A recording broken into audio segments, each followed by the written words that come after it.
O projetor zumbia, projetando meus terrores mais íntimos na parede do tribunal para todos verem. Minha voz trêmula, confessando a um fantasma que não estava lá, ecoou do telefone de Sarah. Um murmúrio percorreu a sala. Depois o silêncio, denso e crítico. Eu era um espetáculo, completamente despida. Sarah, do outro lado do corredor, alisou a saia.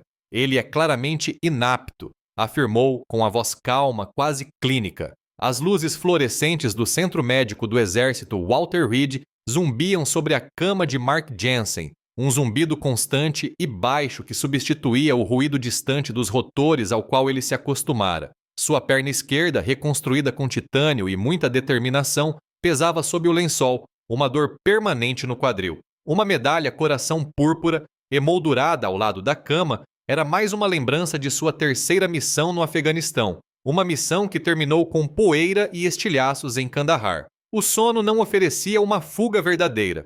As noites traziam de volta os fantasmas, não apenas de seus camaradas caídos, mas também o eco dos tiros, o cheiro de cordite queimada, o silêncio arrepiante após uma explosão. Ele acordava, às vezes se sentando de repente, às vezes coberto de suor frio, com o coração batendo forte contra as costelas. As palavras para o que ele vira, para o que sentira, muitas vezes ficavam presas na garganta, densas e incompletas. A maioria das pessoas o olhava com uma pena que ele não conseguia suportar, ou com uma admiração que lhe parecia falsa. Então chegou Sarah Davis. Ela era voluntária na organização Homes for Heroes, empurrando um carrinho de livros e quebra-cabeças doados pela ala. Seus longos cabelos castanhos estavam sempre presos em um coque prático e elegante, com algumas mechas escapando ocasionalmente pelas têmporas. Seus olhos verdes tinham um olhar diferente. Ela não se esquivava quando ele a encarava, nem oferecia clichês vazios.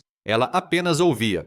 Certa tarde, ele se pegou relembrando um fragmento de uma memória, o som da areia rangendo sob as botas. Ele parou, envergonhado. Sarah simplesmente assentiu, colocando a mão delicadamente em seu pulso. Não tem problema não estar bem, Mark, disse ela com a voz calma, mas firme, um som que ele nem sabia que desejava. As conversas entre eles se tornaram mais frequentes. Ela nunca insistia, mas estava sempre presente, uma presença inabalável. Ela o fazia se sentir menos fragilizado, menos como um problema. 6 meses após sua dispensa, apesar das discretas preocupações de seus colegas de unidade sobre a pressa em se reaproximar, ele se casou com ela. O sargento Miller o chamou de lado antes da pequena cerimônia. Você ainda é jovem, Mark. Um homem como você precisa de uma parceira confiável, alguém que o entenda. Mark ignorou o comentário, certo de que entendia Sarah perfeitamente. Ele queria acreditar que ela era o porto seguro de que tanto precisava.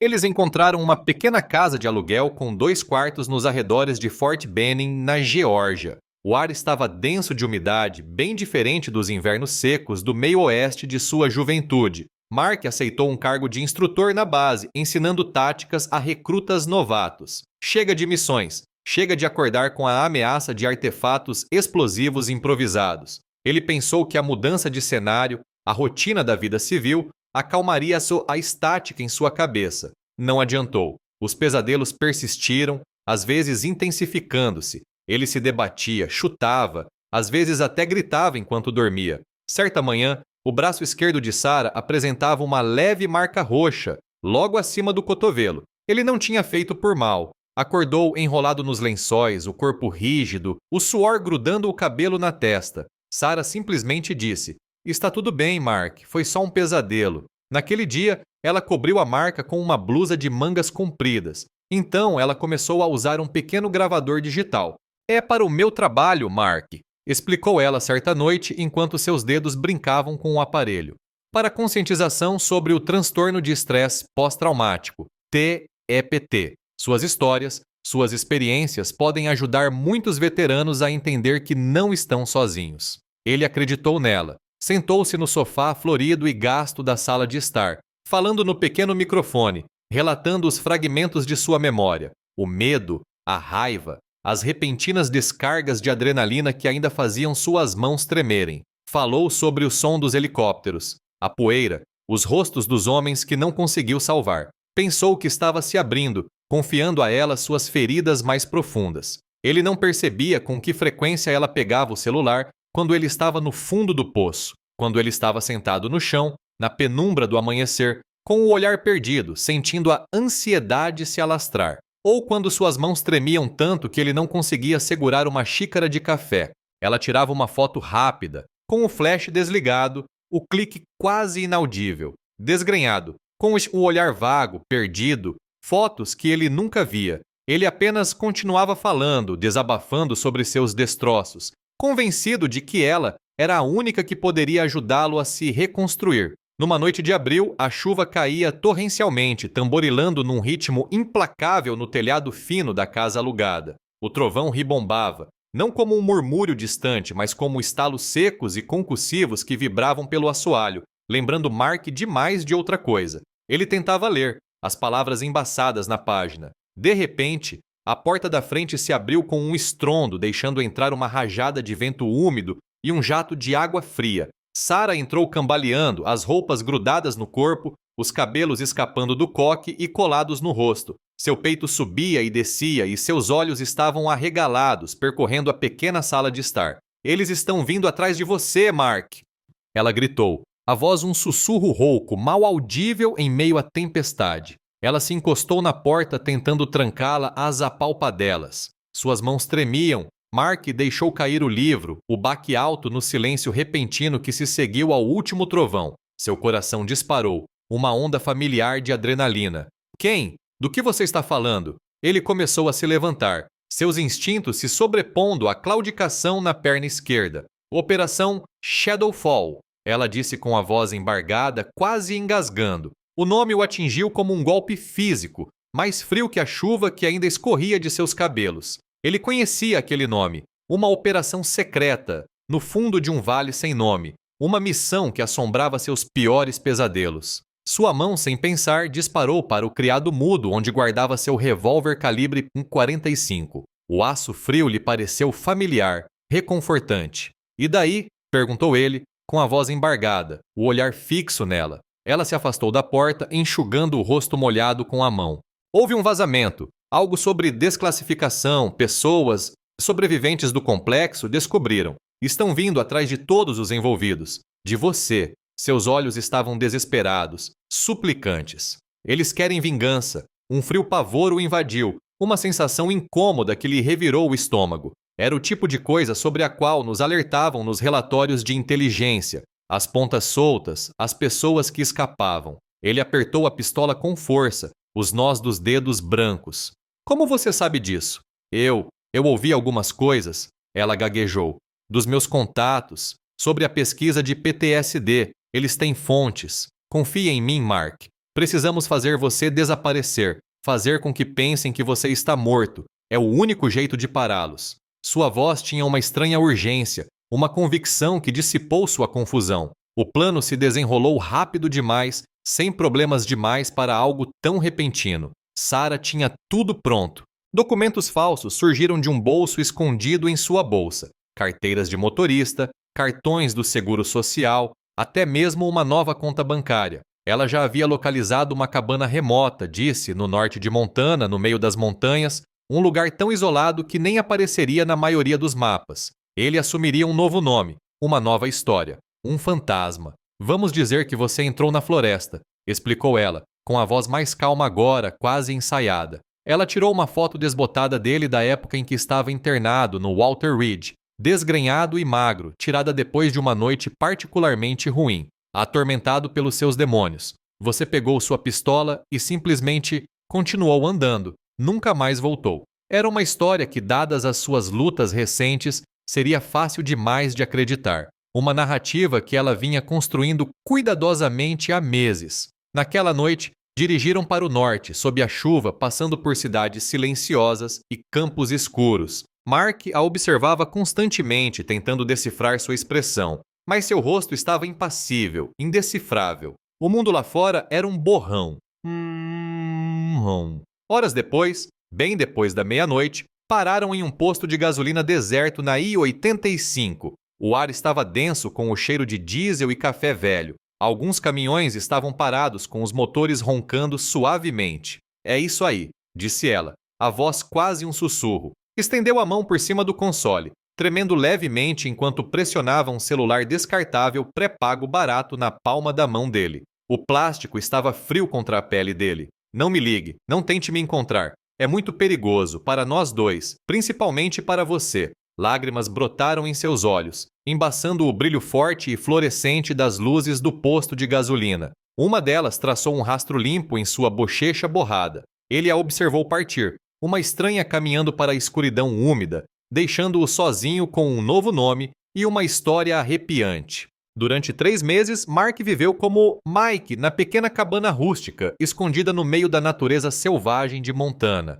Sem internet, sem televisão, apenas o celular descartável barato que Sarah lhe dera, mantido carregado por um gerador instável. Seus dias eram reduzidos ao essencial: cortar lenha, caçar o que pudesse, coelho, esquilo, às vezes um veado se a sorte estivesse ao seu lado, e verificar as armadilhas que havia armado. Todas as manhãs, ele caminhava ao redor da pequena clareira, observando a linha das árvores, atento a qualquer som estranho. O sono era inquieto, um cochilo superficial com uma orelha sempre atenta, o corpo tenso. O isolamento era uma presença constante e angustiante, pior em alguns aspectos do que qualquer missão. No campo, ele tinha sua equipe, o propósito compartilhado, a certeza de que sempre teria alguém para protegê-lo. Ali, só havia o vento nos pinheiros, o farfalhar de animais invisíveis e a lenta invasão de seus próprios pensamentos. Sentia falta da conversa descontraída do quartel, do sabor de uma cerveja gelada com os camaradas depois de um longo dia de treinamento, até mesmo da frustração estruturada de lidar com a burocracia do exército. Sentia falta da sua vida. Em alguns dias, o vazio se tornava insuportável. Ele pegava sua mochila e caminhava, às vezes 10 milhas, empurrando a perna reconstruída em subidas íngremes, através de um denso matagal. A queimação nos músculos, o suor na testa, o puro esforço físico, era tudo o que ele podia fazer para sentir algo real, algo além do desespero silencioso que ameaçava se instalar em seus ossos. A 8 quilômetros estrada de terra sinuosa, passando por densos bosques de pinheiros de Lodge Pole, ficava a mercearia. Ela servia como correios, mercearia e centro comunitário não oficial. O dono, um senhor chamado Gus com um tabaco de mascar permanente na bochecha, o chamava de Mike. Mark comprava mantimentos,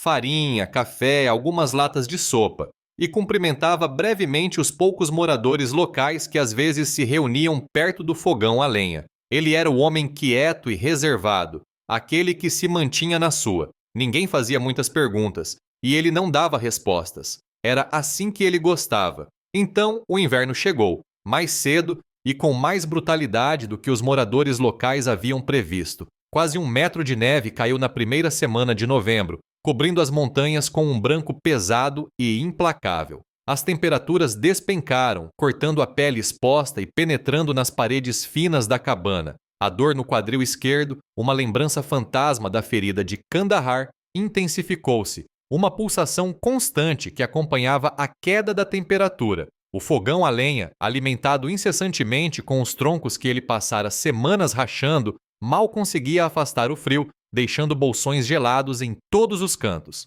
Às vezes, ele pensava em Sarah, na casinha deles na Geórgia, no calor da cama. A imagem era nítida, um contraste doloroso com a sua realidade congelante. Certa noite, uma nevasca rugiu, uma visibilidade zero que engoliu a cabana em um turbilhão de neve e vento. Por volta da meia-noite, o velho gerador a gasolina, lutando bravamente contra o frio, deu seu último suspiro. Um silêncio profundo e absoluto tomou conta da cabana. O calor do fogão, que já lutava para se manter, começou a se dissipar rapidamente. Ele vestiu todas as roupas que tinha, encolhendo-se sob seu saco de dormir mais grosso, mas o frio se insinuava, insidioso e implacável. Temperaturas abaixo de zero logo permearam a pequena estrutura. Sua perna ferida, já rígida pelo frio, começou a se contrair. Uma dor aguda e lancinante atravessou seu quadril, paralisando-o. Tentou se mexer, levantar, mas o músculo travou. Um aperto de torno.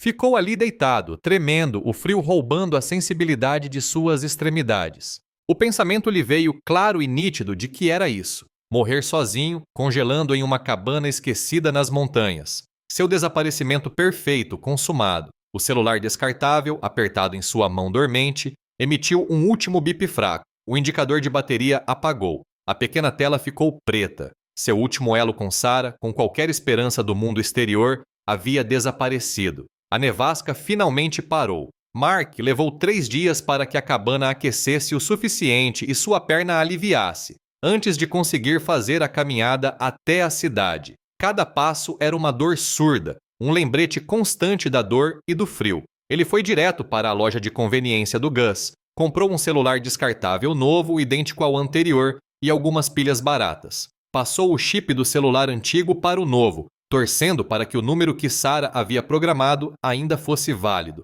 Apertou o botão, o toque genérico rompendo o silêncio da cabana. Uma voz educada e automatizada respondeu: "Desculpe, o número que você discou está desativado ou fora de serviço." Ele tentou novamente. A mesma mensagem. Ele sentou-se na beira do catre, o telefone pesado na mão, um nó frio e duro se formando em seu estômago. Desconectado. Não estava fora de alcance, não estava ocupado. Desconectado. Quebrando sua promessa, ele sabia que precisava fazer isso. Esperou até o dia seguinte, até que sua perna estivesse um pouco mais firme, e caminhou de volta para a cidade. A pequena biblioteca estava silenciosa, com cheiro de papel velho e poeira. A bibliotecária, uma mulher com cachos grisalhos apertados e óculos finos, acenou silenciosamente em cumprimento enquanto ele se sentava em um dos computadores públicos. Ele digitou seu próprio nome na barra de pesquisa. Mark Jensen. Exército. Forças Especiais. Os resultados inundaram a tela. Um obituário. O obituário dele, datado de 6 meses atrás. Seu peito apertou.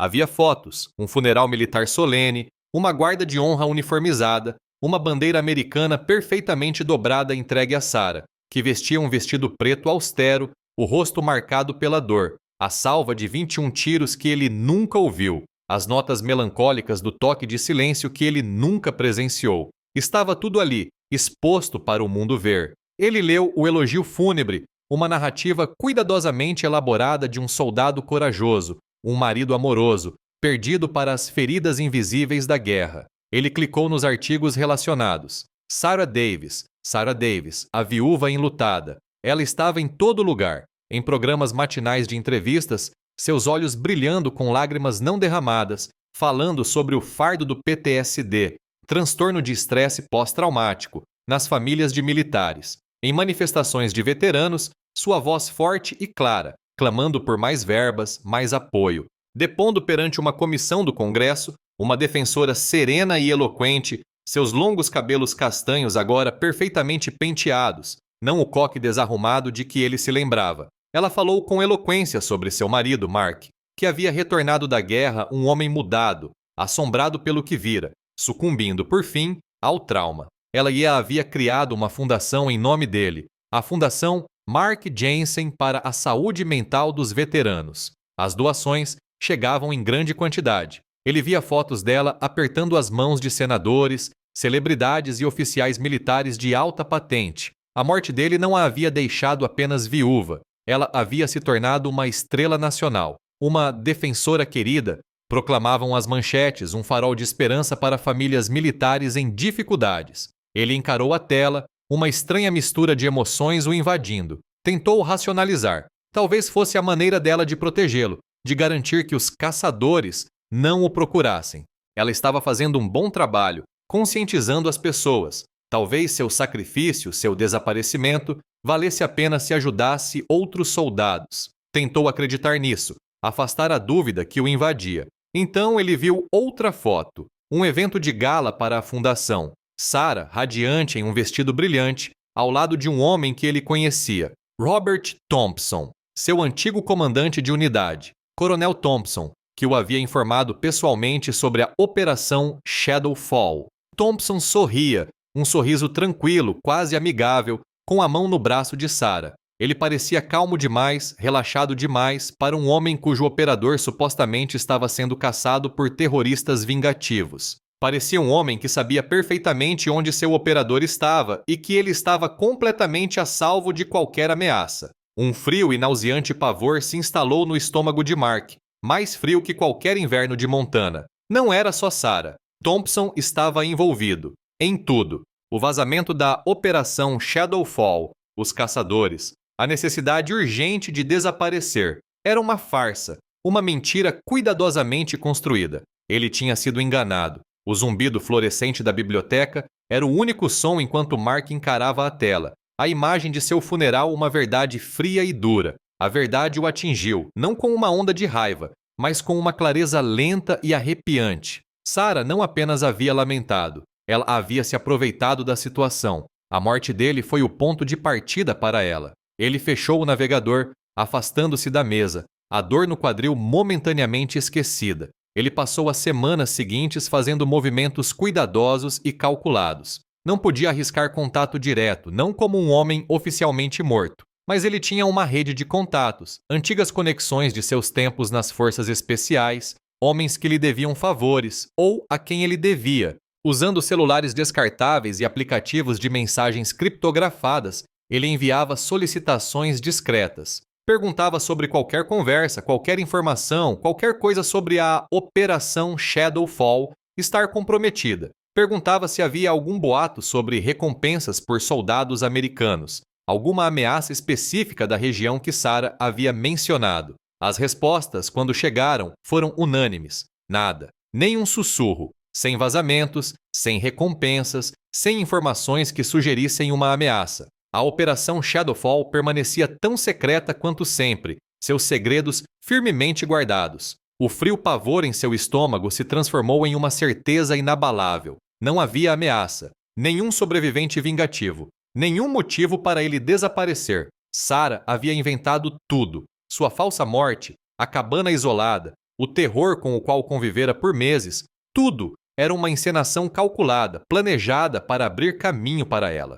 O impulso imediato foi confrontá-la, demolir a elaborada estrutura que ela havia construído sobre seu túmulo. Mas Mark se conteve. Ele precisava entender a extensão total da traição dela, as camadas de seu engano. Precisava saber a profundidade da farsa, quem mais estava envolvido. Uma ação precipitada não levaria a nada além de revelar sua existência e provavelmente o colocaria de volta na prisão. Ele observaria. Ele esperaria. Nos 2 anos seguintes, Mark tornou-se um verdadeiro fantasma, rondando os bastidores da vida pública de Sarah. Ele viu a Fundação Sarah Davis para a Saúde Mental de Veteranos crescer de uma incipiente instituição de caridade para uma organização multimilionária. Ele a via nos noticiários, em perfis de revistas, sempre elegante, sempre eloquente, a personificação de uma viúva enlutada que se tornou uma defensora incansável. Ele aprendeu a navegar pelos recônditos da internet, encontrando registros públicos, relatórios da fundação,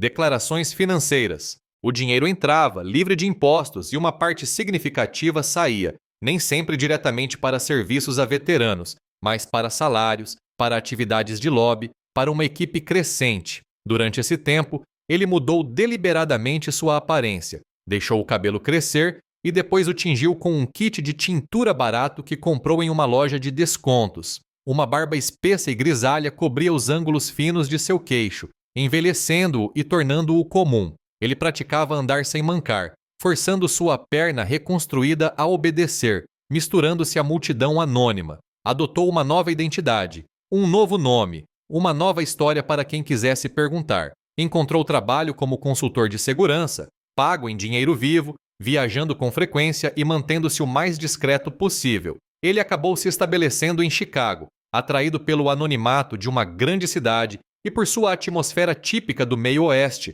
uma sutil referência à vida que havia perdido. Sarah, por sua vez, trocou a pequena casa na Geórgia por uma espaçosa mansão em Washington, D.C., e sua vida agora se entrelaçava com senadores, membros do gabinete e a elite da mídia. Em Chicago, Mark alugou um pequeno apartamento sem graça em Logan Square, um bairro de prédios antigos de tijolos e ruas tranquilas e arborizadas. O apartamento era espartano, uma cama, uma pequena mesa de cozinha e alguns livros. Ele se mantinha reservado, um observador silencioso em uma cidade de milhões de habitantes. Seu único contato regular era um veterano do Vietnã chamado Walter Green, que morava no apartamento de baixo. Walter, um homem magro com um tremor constante nas mãos, às vezes compartilhava uma xícara de café na varanda, conversando sobre guerras antigas e as indignidades silenciosas do envelhecimento. Mark, na maior parte do tempo, apenas ouvia. Fique até o final para ver como as escolhas custosas da vida se desenrolam. Walter Green era um homem que entendia o silêncio. Sentou-se ao lado de Mark na escada de incêndio enferrujada, o ruído da cidade, um murmúrio distante abaixo deles, uma cerveja morna em sua mão trêmula. Às vezes olhava para Mark, seus olhos velhos e penetrantes, e Mark sabia que Walter via coisas que os outros não viam. O olhar perdido, Walter o chamou certa vez. Um fantasma de reconhecimento em sua voz, mas ele nunca insistia, nunca perguntava sobre o Afeganistão ou o que Mark tinha feito. Conversavam sobre o tempo, sobre os Cubs, sobre o aumento do preço dos alimentos, sobre tudo, menos sobre as guerras em que haviam lutado.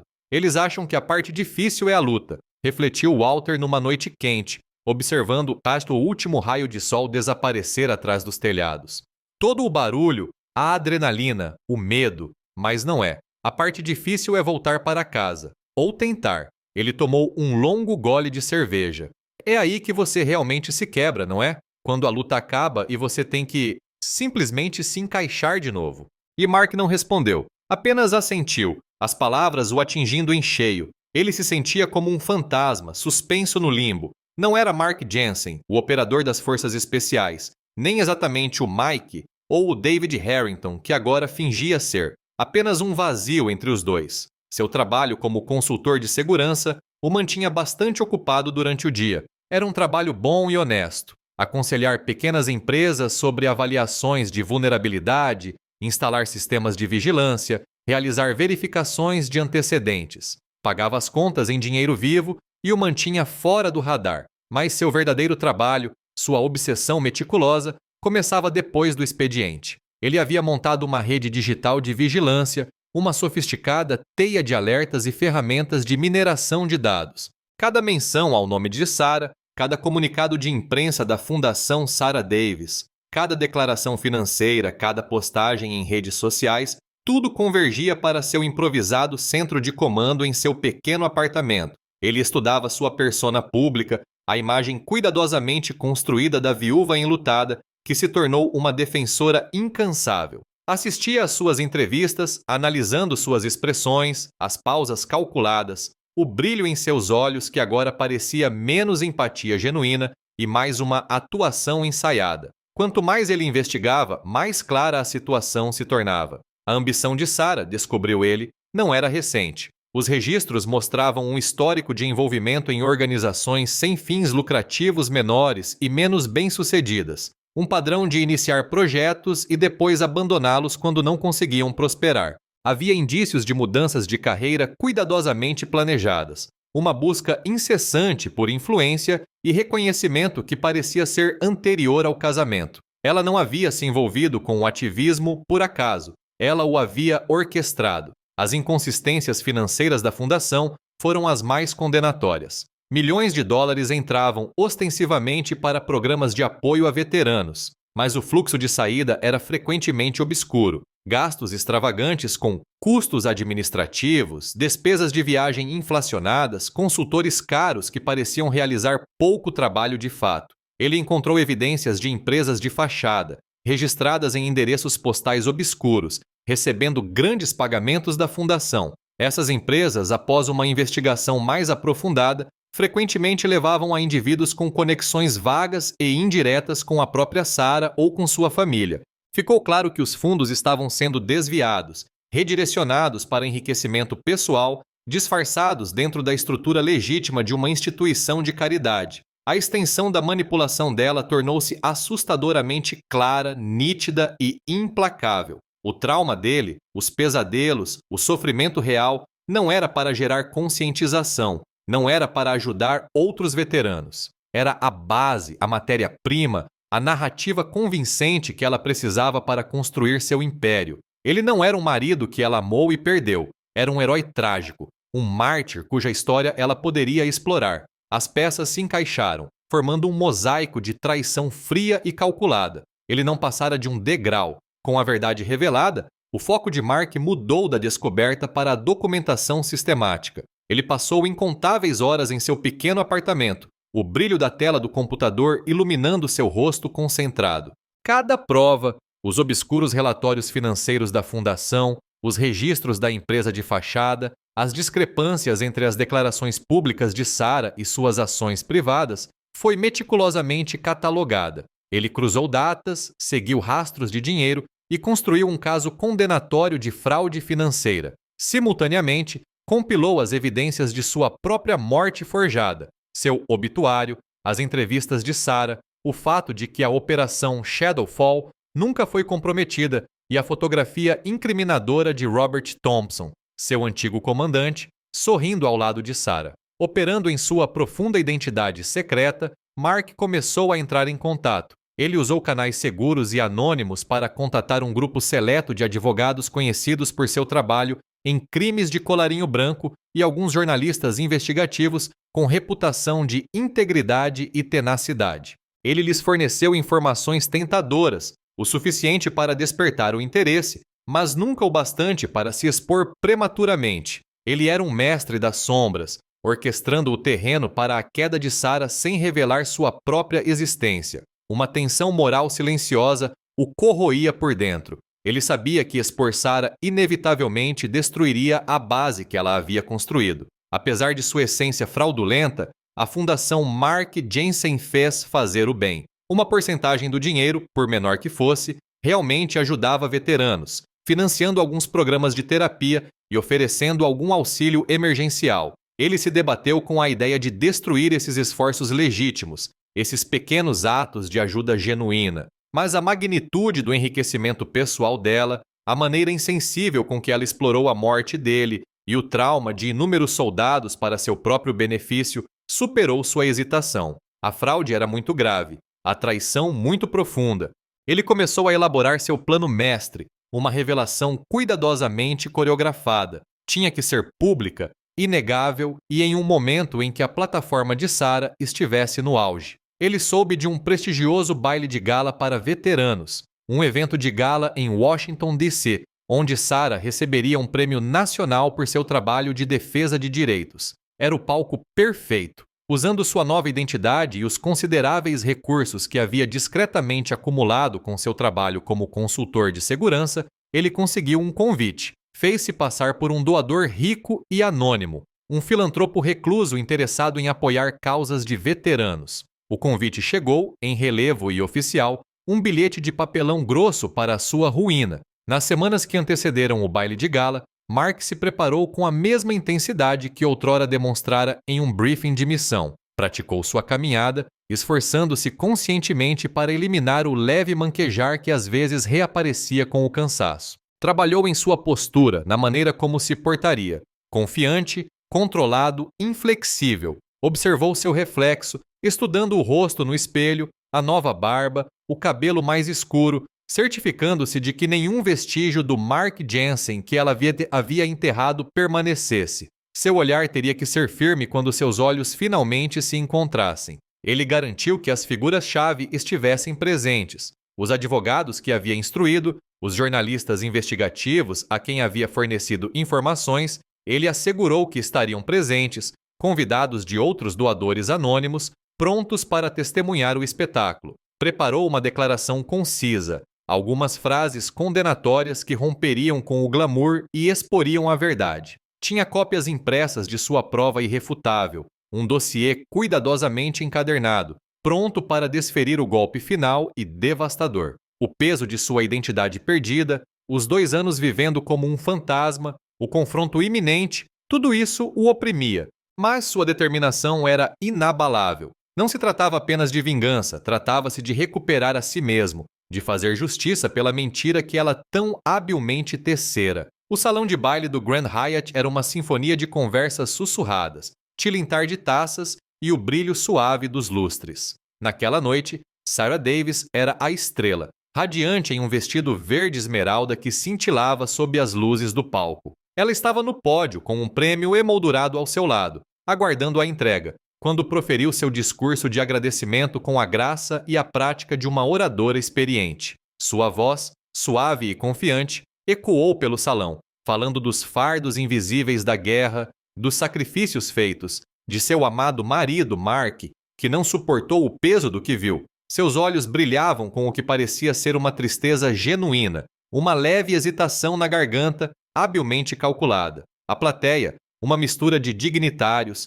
veteranos e doadores abastados, estava atenta a cada palavra. Mark observava da entrada dos fundos, sua presença em nítido contraste com o cenário cintilante. Vestia seu uniforme de gala, impecavelmente passado, as medalhas em seu peito captando a luz. Um coração púrpura, uma estrela de bronze, as condecorações de uma vida que ela declarara encerrada. Sua barba havia desaparecido, seu cabelo cortado, e os anos de isolamento haviam marcado novas rugas ao redor de seus olhos.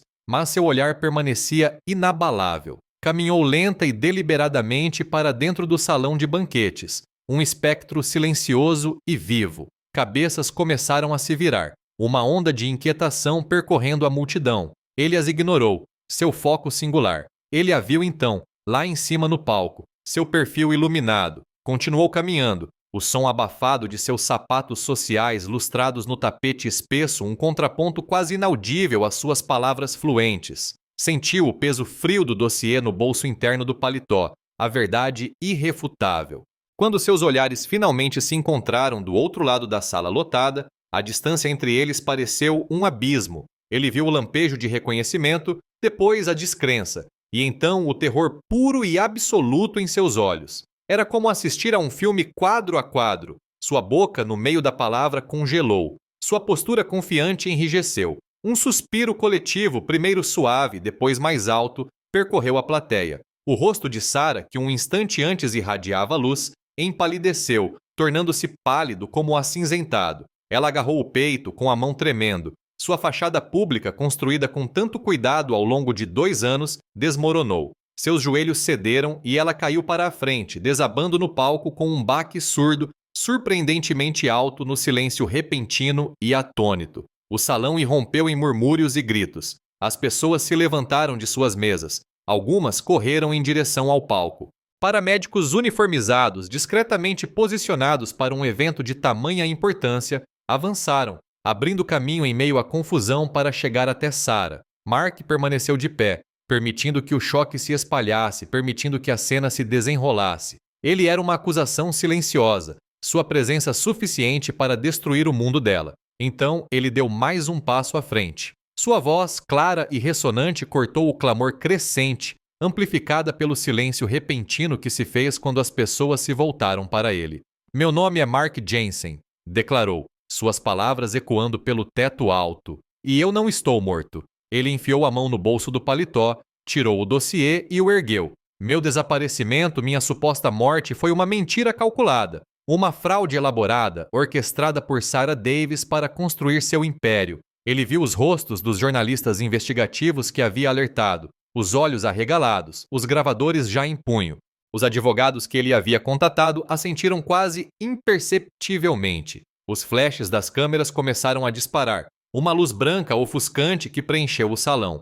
Repórteres, já presentes para o evento, cercaram o local, gritando perguntas. O caos foi imediato, avassalador. Sarah, que agora recebia atendimento dos paramédicos, foi completamente esquecida na frenética constatação de que um fantasma havia entrado na sala, não para assombrar, mas para expor. Sarah foi retirada às pressas do evento de gala. Sua vida pública e a reputação meticulosamente construída destruídas irreparavelmente. A Fundação Mark Jensen passou a ser alvo de uma investigação federal imediata. Em poucas semanas, os auditores descobriram uma fraude financeira generalizada e desfalque, revelando milhões desviados para enriquecimento pessoal. Mark cooperou plenamente com as autoridades, fornecendo seu dossiê completo, detalhando a manipulação calculada de Sarah desde os primeiros dias em Walter Reed. A opinião pública se voltou violentamente contra ela. A queridinha da América se tornou a pária mais odiada.